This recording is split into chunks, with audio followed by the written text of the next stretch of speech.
Welcome to another episode of Courageous Me. And this is really cool, right? This beautiful guest, I went along to a TEDx Cecil Street one day event. Now, when I bought my ticket, I didn't know anyone else who was actually going. And on the way up in the lift, there was this gorgeous woman there, this beautiful Melissa Gough. And we got chatting. Anyway, long story short, we ended up sitting next to each other for the entire day. And now we've become amazing friends, and I've seen her at other events. And here's the really cool thing. I get to have her on here and go deeper in some of the conversations that we've had before, but go to a level where, oh my goodness, I already know a little bit about her courage, but this is going to flip your lid and we're going to learn so much more. And I'm so excited. But this is the thing about when you meet someone who you don't know, like we met in a lift, and then what could come of it, you just don't know. So I'm very blessed to have you here. So Mel, before we get into it, could you just share what excites you to have a conversation with me today, all about courage? Oh, Kim, first of all, thank you for such a beautiful and warm introduction. And I reiterate your words, getting to that live with you. There was just an energy like you. I turned up solo. I didn't know anybody. And I just feel like I was meant to meet you that day. We were meant to meet in the lift in unique circumstances. And then we came sort of like room buddies, and the people I met that day was amazing. But today I'm really looking forward to sharing the fact that I think we all have courage within us. We all make that plan action to do something that's a little bit out of our comfort zone. And then there's the layers of courage, the real inner depth courage that we need to delve deep into when something unexpected and life throws us a really big curveball. And life has a habit of doing that. Sure does. It does. So Mel, just to give context for those who don't know, could you just share who you are and what you do? And then we'll kick off. I love that question. I think first and foremost, I'm someone who loves speaking to other people. I'm a storyteller, but I guess on paper I am a sister, a friend, a daughter. I'm all the things that we tick the boxes for, but I'm someone who's passionate about storytelling and also the value they hold. A lot of my work, career-wise or personal-wise, has always been human-centered and people-orientated. All my roles have been of service. I've also been a writer. I've lived overseas for many years. I've been a global citizen and a traveler. So I'm just very passionate about life. And I think very similar to you. I heard you say this, you love to learn. I love being a life learner. Love it. It's so much you can gain out of it. And even if you learn things you don't like or learn things that you've got zero interest in, mind you, I've got teenage sons and I keep trying to tell them how cool learning is. And yeah, I haven't quite got them there yet, but you know what? Maybe it's something as we get older, we appreciate the value of learning. Yeah. Very much so. Yeah. So on that note, Melissa Gough, tell me, when was a moment in your life, and I don't care how far back we've got to go, where you had to really reach in and find some courage? It's funny. I feel like there's a little part to this question and there's a big part to this question. So for me, I made the decision to move overseas in my 20s. I bought a one-way ticket. You know, my life on my back. My family heritage is from the UK. So I always, even as a kid, I knew I was going to go live overseas. And it's funny, I thought that was big courage in, doing that in my 20s, and an amazing time. And I'll probably snip it back to that time from, throughout this conversation. However, the biggest, I think, element of courage for me happened back in May 2021 when I woke up on a Sunday, like many Sundays before. I was about to have just a really lovely day. I was with my partner at the time, and little did I know that I was going to wake up that Sunday morning like every other, and then within sort of 7 hours, I would be in an ambulance being rushed to hospital. Okay. What happened? Yeah. So we had gone for a walk, and it was one of those beautiful autumn days where it's crisp and fresh, but the sun is out. There's not a cloud in the sky. And my partner lived near the beach, and we were just like, right, let's go for a big walk. Let's just make the most of today. It's gorgeous. Winter was peeking through, but it was one of those magical days. And we got back from the walk and we decided, okay, let's go have lunch. We'll go sit back at the beach. And so I went to get changed. And while getting changed, I felt this really unusual sensation in the back of my head. It was almost like a pop, like a bang. I don't know how to describe it other than that. And then I remember putting my hands on the back of my head going, oh, geez, that felt different. I don't know what that was. And I just sort of still proceeded to sort of get changed. But little did I know, things were happening very quickly in my body. And before I knew it, I was on the floor. Symptoms were very aggressive. And I remember just yelling at my partner saying, get an ambulance now. Words I didn't think I'd ever say in a million years. And then I was unconscious. Wow. How old were you, can I ask? Yeah, I was 48 and I was really happy, healthy. I was in the gym a couple of times a week. Like my background, I'm an educator by career as well. But in my 20s, I studied fitness leadership. So health had always been a holistic approach to life, had always been something important to me. So this happening was really unexpected and really frightening at the time. Oh, of course. And what was happening? Well, little did I know at the time I was having a brain hemorrhage. So I think I know, knowing more about the symptoms of, brain injury, stroke, things like that, I was experiencing symptoms that were too fast to even recognize.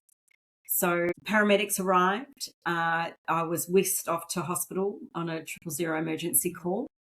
I don't remember. I've got no recollection of the ambulance ride to the hospital. I'll use the expression I came to in the ramping bay and being totally wiped out from the world, unconscious, and then coming to the noise and everything that was going on was just a major sensory overload. And I remember just thinking at the time, I remember in that brief moment, I'm like, I don't feel good at all. I feel really bad. Things are bad. I remember thinking things are bad. And I learnt the ramping bay, again, whole new world of ramping bays, hospitals, ED. I made it to the front of the ramping bay, and what I learnt is I was in the front, I was in the right place for all the wrong reasons because I wasn't good. And it was a really unusually busy day in there that I learnt later. And I remember hearing a woman's voice. She was obviously someone medical or nurse, and I remember hearing the words, okay, they're number 1, then number 2, she's number 3. And in that moment, I remember my thought in that moment was, I honestly felt like I was about to die. I just was in a really bad way. But in that moment, I remember thinking, if I'm number 3, what's happening to number 1? I remember thinking that in that moment. And in that moment, it was almost like a script, like a movie script. Someone yelled out to get a defibrillator and they had to start working on number 1, and then they were whisked away somewhere. And I remember hearing all that, and that was a lot. And then I don't know what happened to me in that period of time. I must have started presenting with different symptoms again. And I remember someone also like next to me in my hospital trolley or bed that I was on, just suddenly getting wheeled off really fast. And someone saying, we've got to get her through. We've got to get her through now. And I was, again, unconscious that time for a really, really, really long time. Oh, my gosh.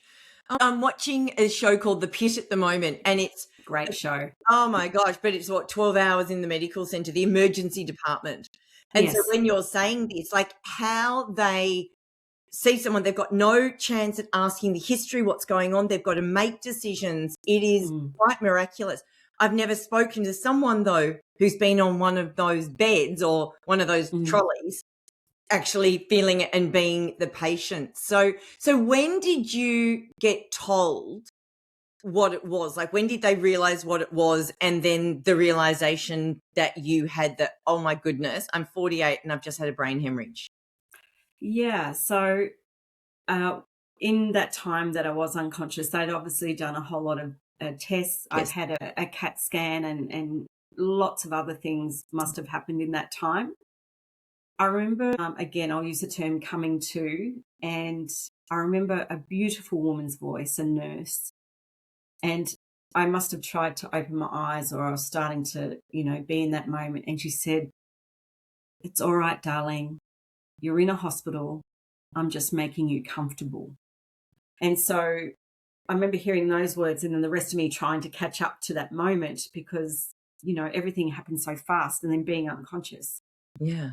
And my partner was he must have been in the room, and there was a couple of other voices in the room. So I couldn't move. Like, I'm literally mummified in this bed. I cannot move.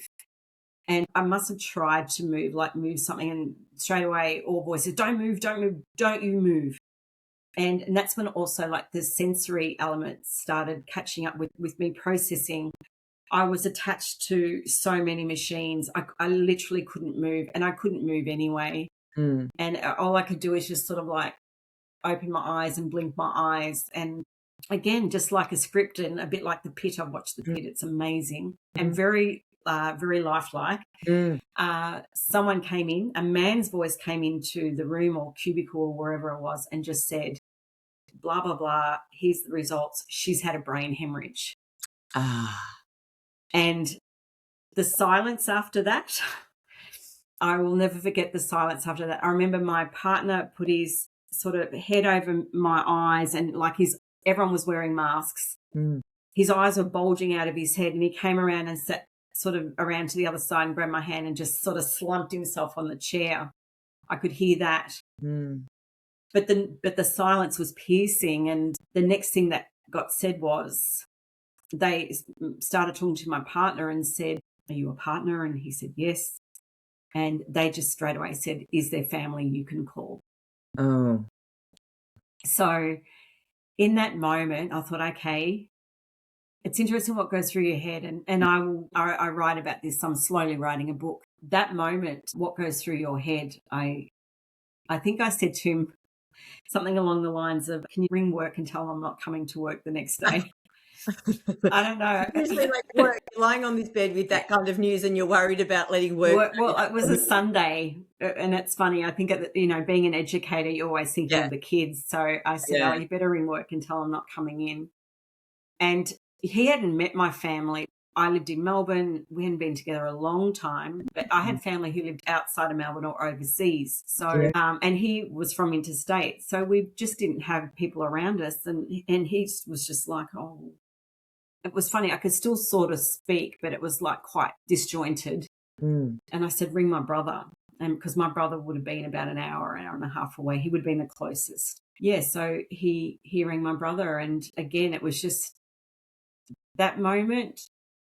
No one told me, as much as they told me I'd had a brain hemorrhage, no one was telling me that I was going to survive this.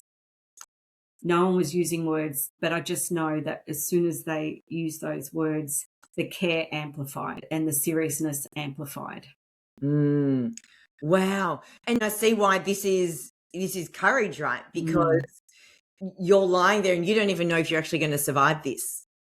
And at that moment, when you realize that nobody's saying you're going to survive, tell me what went through you. Yeah, that's a really good question. I think in my head, I started preparing that I was going to die that night.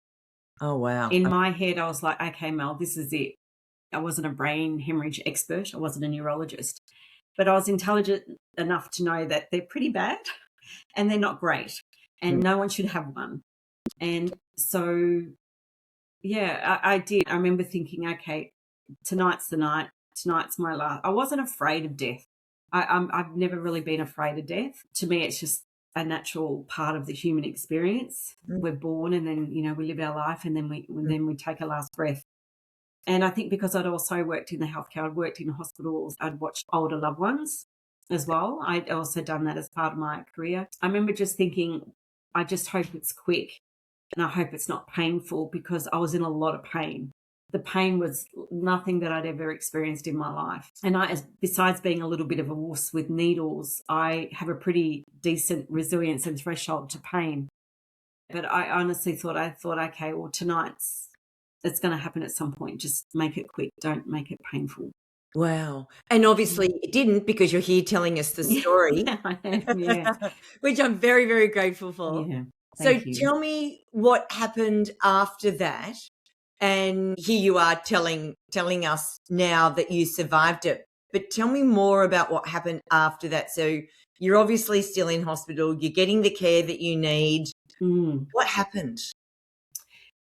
I'll go back to the first 24 hours is probably the part that I needed the biggest courage. ICU, as we know, ICU is not laughter and lattes. It's It's fast-paced, it's serious, it's aggressive. There are codes going off, there are machines going off. It is not one for relaxing. One thing I noticed in myself, though, is like my body was obviously had shut down, but my hearing had really like increased inability to hear.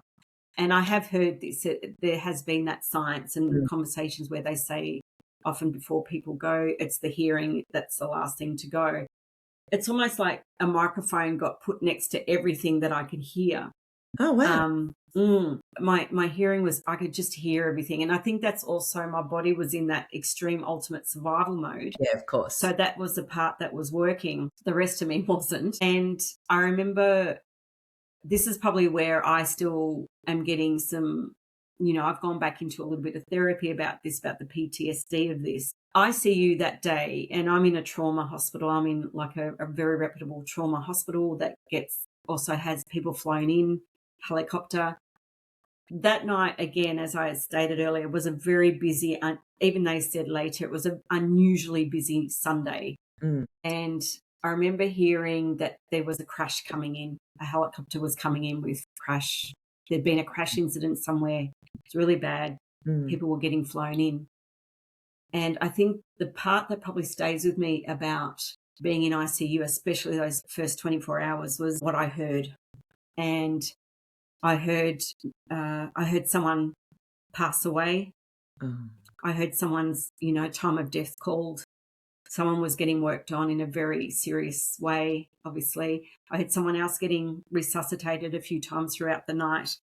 And obviously, I'm also being administered very serious, strong, impactful medicine to keep me alive. And in that time, I was also in and out of consciousness myself. And there were times where I didn't know if this was happening to me or happening around me. So that first night, there's still elements of that I'm still working through. Yes. But, I was grateful I made it through. And then eventually I was transferred into the high vision unit, which is a very sort of still highly monitored 4-bed room. And then eventually over time I was transferred out onto the ward and I spent 2 weeks in hospital. Oh, wow. So you've spent 2 weeks in hospital. But isn't it interesting that as your body is going through this whole, like, almost shutdown or not fully shutting down, that your hearing was so acute? It was. I've never heard that. Yeah. But then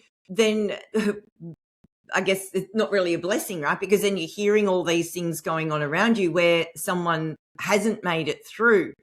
Did that scare you? Hearing that with that heightened sensory of your hearing what was going on, did that scare you?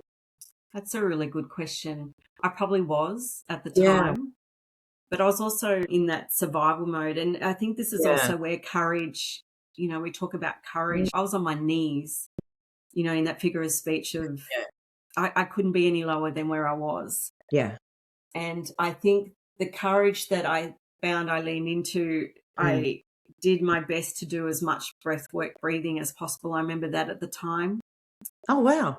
Yeah, and I remember And had you done breath work in the past, so you weren't just breathing differently, you knew what to do? Oh, look, I did my version of breath work at the time. I wasn't really functioning at a high level, but I just did. I think I concentrated on my breathing, I guess is probably the best thing to say. Yes. And it's interesting, like we'll talk about this because you talked about this in a podcast recently, that term where they say life flashes before your eyes. I really went back to some moments in my life and just sort of thought, well, if this is happening, if I'm going to pass over, if this is my last, hurrah, I just reflected on what I'd done in my life. And there were things that I reflected on. I remember feeling like joy. I got to live overseas for 15 years. I got to do amazing things. I remember feeling well, and also the senses. I know that I'd been in love before. I know that I was really proud of my nieces and nephews. So there's different elements of what emotions that go through. I remember there were things that I wished that were different, that were better. I remember reflecting, saying, I'm so grateful for some people that I've had in my life. I also remember reflecting, going, I wish that was different with that person. I felt like I was almost like preparing. It's like if I'm going to the Golden Gates, I'm sort of reflecting on the human experience I've just had. And there were times I'd been married before, I was divorced, but I also looked back on that time, as much as we weren't together anymore. I'm like, we had some great moments and hope that he's well, and you wished people well where, things hadn't sort of worked out. I remember thinking also I'd gone to university. That was something I was very proud of because, like you, I love learning. I'd be a permanent university student if I could. But I remember just thinking, okay, Mel, you've done some pretty cool stuff. And also you start thinking about, are all your affairs in order? Like I remember thinking, okay, great. I've got a will. Some loved ones will be looked after. I also remember my niece at the time was 17 and she was saving for a car. I remember thinking, oh, my car will be perfect for her. Great. And it's amazing what goes through your head. And even in moments where, and I've heard this being said before, even in moments where you're like on your knees about to take your last breath, you still are also thinking about other people. Oh, I did not expect that. That not only the reflection on all of the incredible things that you've done, the experiences you've had, how you felt, like the fact that you felt love, but even the life admin that's going through your mind, thinking about other people. Yep, she'll be looked after. She'll have my car, all of that. So you've experienced this, but you've also survived. So how does it feel on the other side, knowing that you didn't pass and you were able to reflect in a way, though, not just, and that podcast episode you're referring to is where I get people to look back and think about everything that they've done, achieved, survived, whatever, over 5 years. You did that activity, but you didn't know you were going to survive. Right? So how did that feel, knowing that you were able to go, yeah, I've done some pretty cool things and experienced some real wonders of being human? Yeah, that's a really good question. I think, again, I guess I was just trying to give myself peace. I'd never been in this situation before. And I remember also thinking, well, both my grandmothers had lived, one lived to nearly 97 and one lived to 90, that I thought, well, geez, I'm really young. I am young. I was 48. But I also remember thinking, I felt very fortunate that I had already lived a pretty full life. Oh, I'd gone overseas. I'd done all these things. I'd traveled the world. I'd seen some beautiful sights. I ticked some boxes that I wanted to achieve in life. Like travel was a big one for me. And being back in the land of my family's heritage, my grandfather's from Nottingham. I was just trying to make peace with the fact that, this is my last breath. In 48, I've crammed a lot in. but that is so beautiful, because even when I do the activity, and like I said, at that point when we're doing it, nobody's realizing that this could be the last breath that they take. But it does create that kind of sense of peace. And normally I only do it, for look back over the past 5 years. If you look back over your life, even when I do get people to do that, there is that element of, oh my goodness, like I've come this far. I've done this much. I've survived these things. I've felt these highs and lows and love and heartbreak, and like, what a full life already. Now, unfortunately, yours was at a moment where you literally didn't know if you were going to live or die. But you have lived, and you've had that real life gift almost of appreciation that some people spend their whole lives and never, ever have.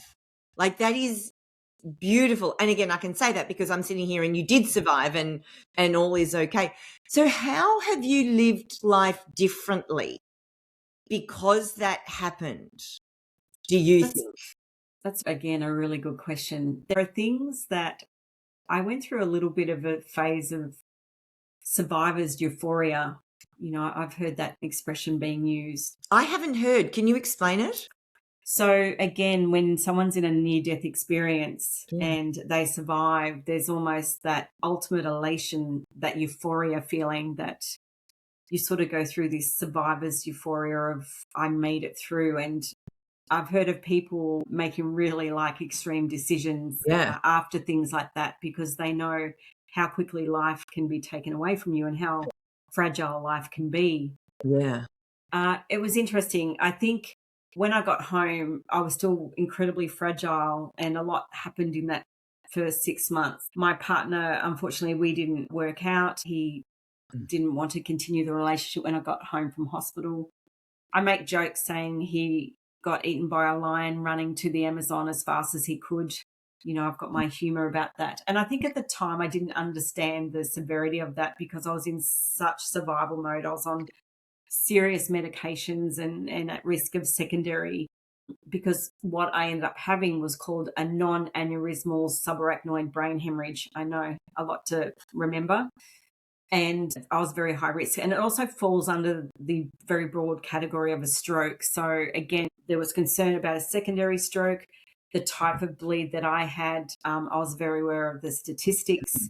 So I had to go home and just rest and no stress. So, this put on top of me in the first month of being home. And then unfortunately there were challenges going back to the teaching role I was in. So within 6 months, I already had like every aspect of my life broke down.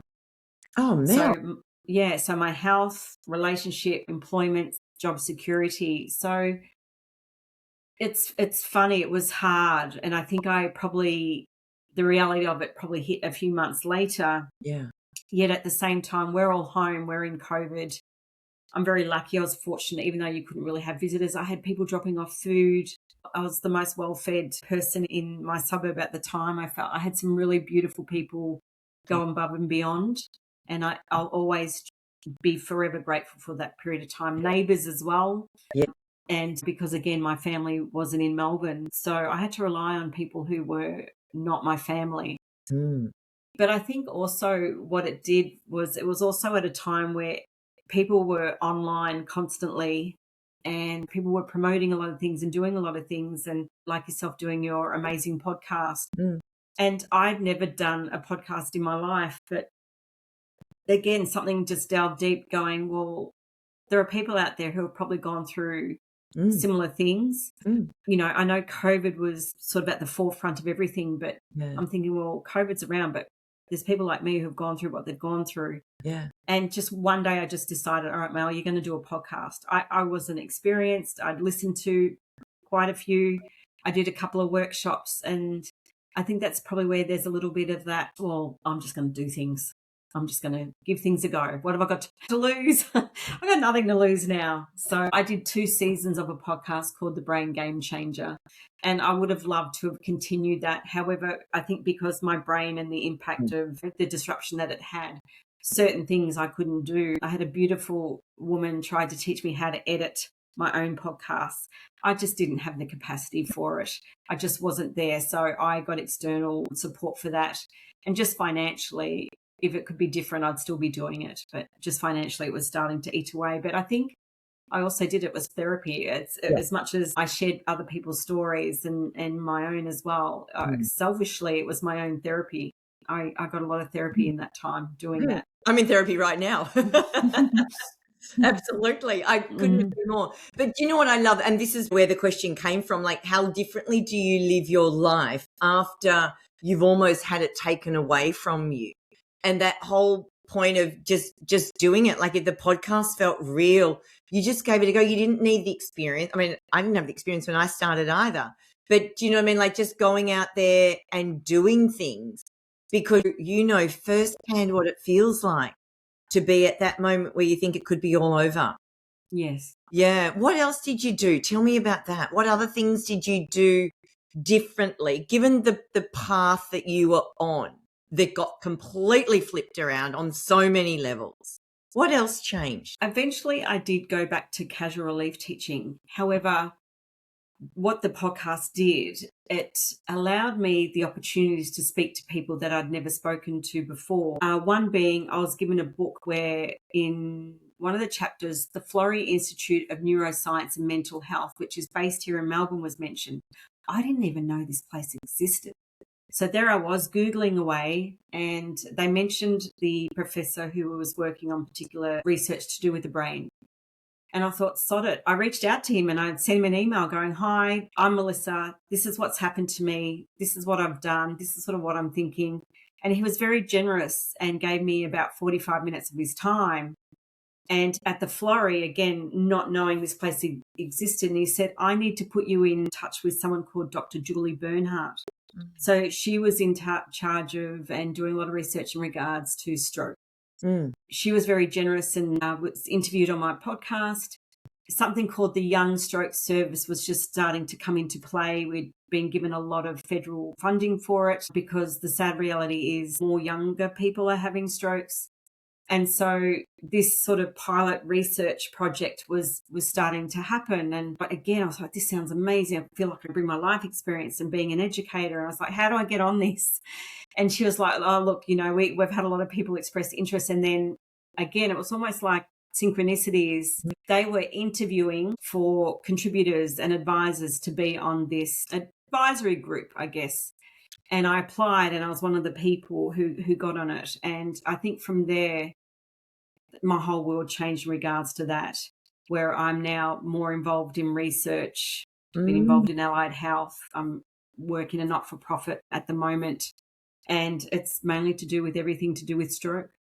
Oh, my God. But you reached out to them. Yes. This is what I love. I mean, this is courage, right? You read a book, something's popped out, and you've gone, oh, I don't know about them. You've Googled them.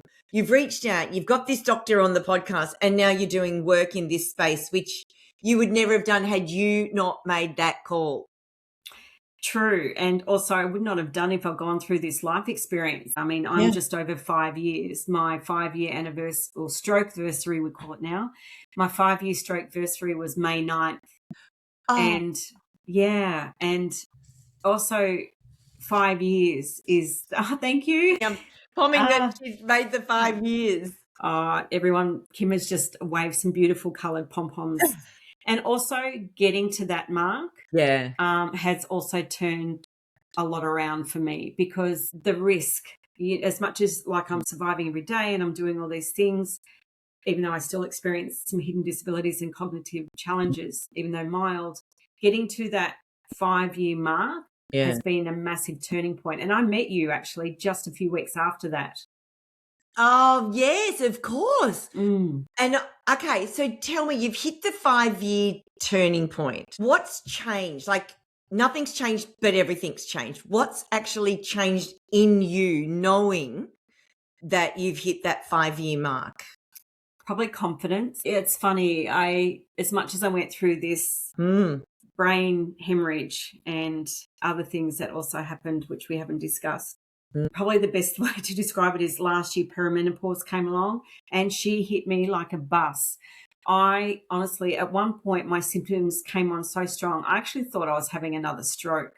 I thought it just hit me like a freight train, and my body was starting to do all these things. And, there's probably some connection in the fact that my body had already gone through a major disruption. So any big change in my body is going to probably impact me, or I'm going to feel the symptoms even more so.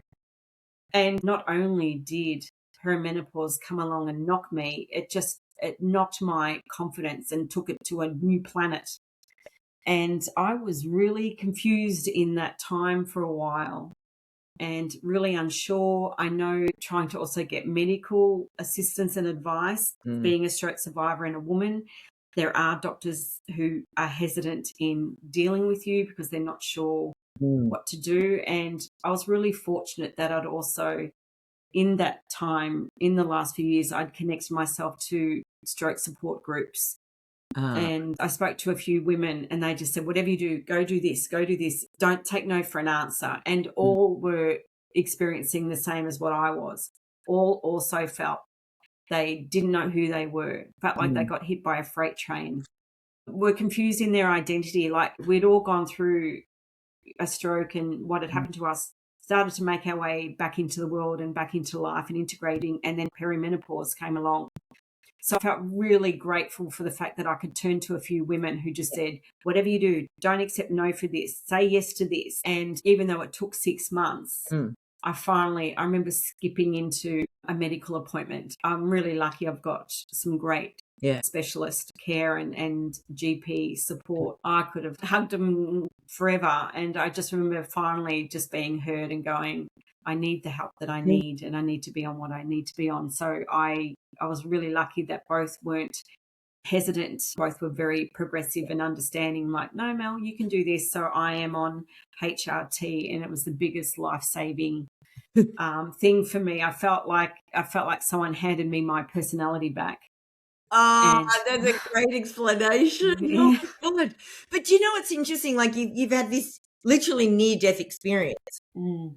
And then perimenopause comes along, and it can't be the same, right? It's different. But it's equally changes everything inside, and you're going, wow, what's going on? Is this it? And the whole confidence. I've never had a stroke or a brain hemorrhage, but I was really hard with perimenopause too. And everything you've just said, to the point where I thought, oh my God, it's all over. I've got some terminal illness and I've lost who I am. I hit rock bottom. The confidence was everything. And then I blew up my business. I wanted to blow up everything around me that I knew, except my children. And then suddenly you get what you need and you're like, oh, hello. Like you said, you got your personality back. So given you've got your personality back, you're now on HRT, you're 5 years past, what did you say, stroke survivor? Yeah, I had my stroke versary in May. Stroke versary. So what now, like what's your attitude towards life? And what are some things now that you're doing that maybe had all of this not happened, might not have been on the record? Yeah, that's again, I'm loving your questions. I would say Melissa 1.0, Melissa 2.0, there are still elements of Mel that I appreciate and love about her, and I've happily brought her with me. You know, she's passionate about knowledge, she's passionate about education, she's passionate about storytelling. But I think this time, getting to that 5 years and now being in a space, I'm now doing more of my own public speaking. I'm now leaning back into that. I did one before the perimenopause, and then I lost my confidence. And I think I wanted to step into that space, hence where I first met you. I'm like, right, Melissa, you're going to book a TEDx talk. You love them. You have your own visions about that in the future. So do that. And something happened that day as well in stepping into that space, seeing amazing speakers, being around that energy, being around like-minded people. This is the TEDx day. Yes, the TEDx day. And like when I spoke to you and when I spoke to Kat and others, and I still remember you going, holy moly, Mel, you've got a story to share. And I'm like, yeah, I have. And just owning it now. Like I think in one of the things that you say, I'm owning my story. I'm owning my value and the goodness and what I can bring. And as much as my identity's changed, I have got a story to share. And as much as some of it is traumatic, and as much as there are elements of it that I'm still dealing with, like a hospital stay and some things that happened afterwards and the PTSD, there is a lot more dialogue and research now where we're acknowledging what we've gone through is a really significant trauma. And so elements of like anxiety and PTSD can present themselves. However, in dealing with all that, there is also still joy and happiness and, you know, in amongst the grief, and there's acceptance, and it's getting to a point where it's like, well, what's happened to me? I am a survivor of stroke, but it's become a part of me. I don't need to overcome it. Yeah. I can still walk along with both. It's like, well, this is a big part of my life that's happened. There's still elements of it that I deal with every day. However, I can still survive and thrive. I won't use together, but sort of like I can still be in a space of acceptance where I'm like, okay, well, I'm still dealing with symptoms of stroke. I am a survivor of stroke. There are elements of that will be with me lifelong. However, I've still got all this amazing stuff that I can do. I can still pay forward what I've learned. I can still pay forward my story. I can still bring joy. I can still bring awareness. I can still laugh. I can still thrive and do amazing other things in other ways. Yeah, you're more than that. That's just one part of your story. It's not your whole story. Agreed. Yeah, and I love that. And I love that even when I met you, I did learn about this, but it wasn't the only things I learned about you. Like I learned so much about you, and there was just this beautiful positive energy in that you can take that experience and bring it to people to show that horrible things can happen. But like you said, you can still let joy in, still let light, and you can still laugh. You can still do things and pay things forward. even though this awful thing has happened. You're a really positive person. What were you like as a little girl growing up? I was really curious. Yes, no surprise. Yeah, I was really curious, and I was mostly curious about people. Yep. I remember even being high school, I went to a rural multicultural high school. We had everyone from like China to Chile to Russia, Sri Lanka at our school. And I remember I would always ask them for recipes. Do you like cooking? I do like cooking. I love cooking because I say respectfully, my mum had a unique cooking style, and I was always good or bad. She wasn't that good. Like, I was going to say, the way you even said it, I'm thinking, like, my mum was a terrible cook, and I'm not a good cook. I hate cooking. But I like that whole unique cooking style. I felt that was very diplomatic. I had to just clarify. Yeah. Oh, no, she did. She had a horrendous cooking style. And they're still like my brother and my sister. I've got a younger brother and sister as well. But I remember we're all actually really good cooks. And my brother's an amazing cook. My sister actually went on to do like chefing work for a number of years. And I think it's because we deliberately turned that as a result of what some of the food, we make jokes that we have therapy alone just for some of the food we had to eat and my mum's version of what some recipes should be. But I remember, just being curious. I was curious about cultures. I was curious about different celebrations. So, I was always very curious about other people. And I think that's also why I knew from a really young age that I was going to go live overseas. Oh, did you? And did you think it was going to be somewhere in particular? Like, had you gone that far, or you just knew it was going to be overseas? I knew it was going to be the UK at least. Okay. I knew the UK was going to be on my radar. Why the UK? My grandfather was from the UK, and even though he came to Australia, I'd say out of all of my family, I feel like I'm the one who got the big injection of the European UK DNA in me. I knew, and it took my mum a long time to understand it. She's never been overseas and doesn't even own a passport. But for me, it was like, I think that was also just a freedom. I knew there was a world out there to see. And, when I went through this event of the brain hemorrhage, that was the biggest thing that I felt really grateful for, is that I still remember going, oh, damn, I didn't get to Japan. But I was so grateful that I got to see many places. So, curiosity. And I still have curiosity. I love learning about people. I love asking questions. Yeah. I was probably that annoying kid who asked the why questions, and then I went and became a teacher and an educator and got my own karma back. Oh, absolutely. Oh, I love that. I love that. Hey, have you been to Japan since the stroke then? No, it's on my radar. It has to be. Yeah. Yeah, flying. Yeah. I've been back to Thailand since, and I've done a couple of internal domestic flights, but just, flying is one where I have to really plan it out. Yeah. I love though you have this near-death experience and you're like, damn, I didn't get to Japan. Yeah. Damn, I do remember actually that was one of these. And I'm really sad because there's a whole lot of people I love I won't see. It's like, damn, I didn't get to Japan. Yeah. But that's interesting. And as a little girl then, you knew you wanted to live overseas. Why is that though? Like, was it because of all the different cultures at school, or was there something more that you just, I don't know, you felt it inside?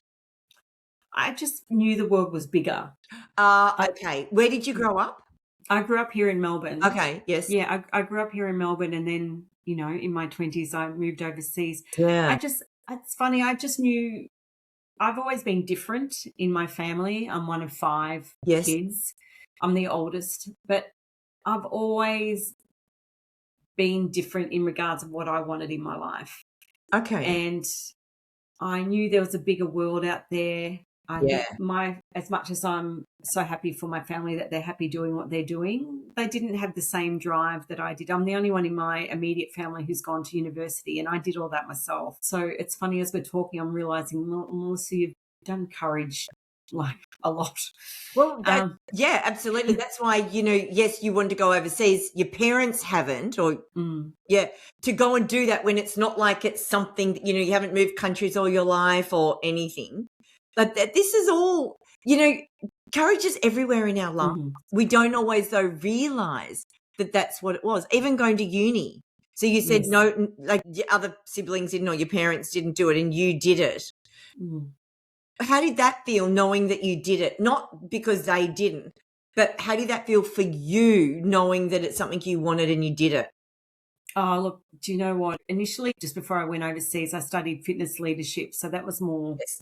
not so much a degree. It was at RMIT University, and then I took that with me overseas when I studied education overseas at a university in London. And I remember when I got in and I remember when I qualified, I loved that experience. That's one of my highlights in my life, is actually completing a university degree. I was in my element. I was just thriving. I was learning. I was doing something that I felt I could do. And I was achieving what I wanted. I wasn't given a lot of that encouragement to do that. But yeah, doing call it my first degree, it was an amazing feeling. And at the time, there's still some people I'm still in contact with. You know, we're going back 20 years. But we were all mature age students. I think we were all turning up with our own journey, and it was a really magical time. I loved it. I felt very lucky to complete it. But you did it. You made that happen. I did. You know, and this is what's so gorgeous. You know, you grew up wanting to go overseas, or you realize the world was bigger than just Melbourne or Australia even, and you've gone and done it. You love learning. You're curious. You've gone and studied. You've studied over in London. You've done these things, and then you've got to a point in your life where you get a moment, albeit through a tragedy, but get a moment where you get to go, hey, let's just sit back and appreciate everything I have done and how grateful I am for that as like a stepping stone for what now? Like, you know, it was 48, you sort of hit the mid stage potentially of life. Like, what now? Like, how fascinating has your journey been? So this is almost a silly question then, Mel. What's the next thing you've got to reach in and find some courage for? Oh, that's a great question. I keep saying that to your questions, actually, because they're great questions. I'm in a phase now where it's sort of, I'm learning to work with my brain and not against it, and respecting its strengths and not its limits. I still have so much to offer. I still have my intellect part of the brain is still very much intact. How I describe my brain now is the processing part. And you've been really patient when there's times I muddle my words. And that's also a part of having a stroke. Not on mine all the time. I've got no excuse. And I'm being grateful for what it still offers. And I think now that I've got my confidence back, I'm in another phase of integration where I am feeling my curiosity's back, my self-compassion's back. I think what I have done, though, because I wasn't an expert of what I went through, I probably have allowed other people's opinions overshadow mine. And now I'm probably in a phase of like, that ain't going to happen no more. Yeah, high five. High five. Yeah, we're giving high five. I think I'm just, again, and what I said earlier, just owning my value and owning my goodness and owning what I have gone through and who I was and who I am continuing to become. And courage is a daily practice rather than a one-off time act. And I think that's where the last couple of months for me, meeting people like yourself, people like Kat, people like, there was Megan and a few others there that day who you know, it's almost like some belief has come back. I lost some belief, and I'm also learning, because my cognitive challenges are invisible, or hidden disabilities, as we say. I used to get really, really upset about this, and I'm becoming less upset about it. I used to get really upset when people misunderstood me. Because they can't see what they can't see. Nope. Whereas now I'm learning, it's like, well, okay, Melissa, you've gone through this thing. Maybe this is also part of your human experience, to be totally centered and accepting in who you are, everything of yourself with your brain injury, and it's okay to be misunderstood. And what I've learned is the right people will meet you where you are. Yeah. The right people will, even if they don't understand, will try and understand, or at least own the fact they don't understand. I do get disappointed when people, where you do advocate for yourself and they don't want to meet you there. And it's sort of like, it takes a lot of courage to advocate for yourself. And I know some amazing human beings in the stroke community and other communities who are constantly advocating. And I also stand on the shoulders of them, because I know they've also had their tough days of being misunderstood. And and sometimes the discrimination Mm. and, that can happen. So I think there's a lot of emotional healing going on with me now, especially. And again, I'm not afraid to say I put myself back in therapy with someone who's not just a therapist, but they're a coach. Yep. So the process is about integrating, and also because I would say I'm also a little bit more sensitive now, and it can get a little bit more emotional as a result of having the brain hemorrhage. It's also about being okay with that. Yeah. And so Beautiful. that's probably this year and beyond. But going forward, I want to do more public speaking. I want to do more collaboration. I love collaborations. There's no I in team. No. And, maybe I might create some of my own workshops, but definitely public speaking, sharing my story, writing. I got into writing in the last 12 months. Well, you said you've got a book in you. I've got a book in me that I'm slowly writing, but there is a book in me. And we start with the main event, which is what happened 5 years ago, but then it's also got layers of everything else to do with this life experience. Yeah. It's the main event. It's not everything. Yeah. I love that. And I love how you said that you're learning to work with your brain, not against it. Like, what a beautiful motto for life, though, because a lot of us have got brains that have got weird things happening or limitations or beliefs that have kind of clouded them. But to learn to work with it and to not see it as something that can hold you back, but something that can allow you to approach life differently and maybe do things differently. And if not everybody understands, that's okay. Because even if you didn't have this invisible challenge, everyone has got times when people don't understand them. So to be okay, and if that's what it's teaching you, to be okay if you're misunderstood, or to be okay if you can't do things like you used to, but to still go for life. Oh my gosh. Mel, I can't wait to read your book. Oh, thank you. You're getting a copy. You'll be in the book. I'm just so excited. I cannot wait to be in the audience at your TEDx talk.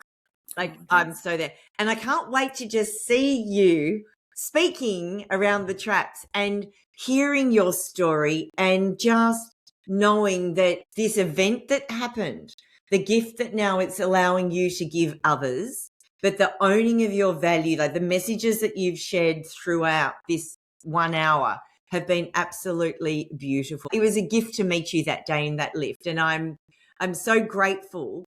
And I'm just looking forward to supporting your journey. And thank you for having the courage to come on and be a guest, even though you're a podcast extraordinaire because you've done and had one yourself. It's not as easy to be a guest and to talk about something personal. So thank you for doing that. Oh, well, thank you for holding space. And I equally feel the same way about getting in the lift with you and that day. I felt very fortunate for the people that I'm meeting in my life, and I don't believe in synchronicities anymore. I'm meant to meet the people that I am and just show up being me, and the right people will accept it. And that's just wonderful. That's just a blessing. Well, you are beautiful, and thank you. I'm so excited about your next stages of courage and what that looks like, showing up in the world, working with your brain as opposed to against it. Thank you so much. Thank you, Kim. It's been beautiful speaking with you today.